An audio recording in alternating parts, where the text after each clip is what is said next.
Andhra Pradesh population management పాలసీని ఈరోజు introduce చేశారు ఆంధ్రప్రదేశ్ అసెంబ్లీలో. ఏప్రిల్ 1వ తారీఖు నుంచి ఈ పాలసీ ఇంప్లిమెంట్ అవుద్ది. దేశవ్యాప్తంగా ఇలాంటి పాలసీ తెచ్చిన రాష్ట్రాల్లో ఆంధ్రప్రదేశ్ మొదటిది.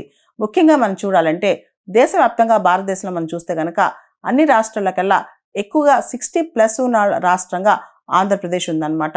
ఈ డ్రాఫ్ట్ పాపులేషన్ మేనేజ్మెంట్ పాలసీ ద్వారా భవిష్యత్తులో ఎక్కువ మంది పిల్లల్ని ఆంధ్రప్రదేశ్లో ప్రజలు కనేలా ఈ పాలసీ ప్రోత్సహిస్తుందన్నమాట.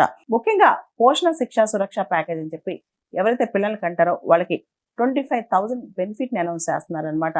డెలివరీ టైంలో 25,000 ఇస్తారంట. దాంతోపాటు 5 ఏళ్ల పాటు పిల్లవాడిని పెంచడానికి లేదా ఆ బేబీని పెంచడానికి నెల 1,000 రూపాయలు ఇస్తారంట.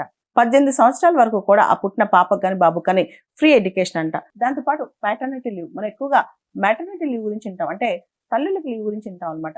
కానీ ఆంధ్రప్రదేశ్ ప్రభుత్వం కొత్తగా ప్యాటర్నిటీ లీవ్లో ఎక్స్టెన్షన్స్ చాలా తీసుకొచ్చింది అనమాట. ముఖ్యంగా తండ్రి ఎవరైతే అవుతారో సెకండ్ చైల్డ్కి 4 రోజులు, అదేవిధంగా థర్డ్ చైల్డ్ పుట్టే కనుక 2 నెలలు సెలవు ఇస్తారంట. అంటే సెకండ్ చైల్డ్కి ఏమో పుట్టిన తర్వాత తండ్రికి 1 month లీవ్ ఇస్తారంట. అదే థర్డ్ చైల్డ్ అయితే 2 months ఇస్తారంట. దీన్నే ప్యాటర్నిటీ లీవ్ అంటారు లేదా పేరెంటల్ లీవ్ అంటారు అనమాట.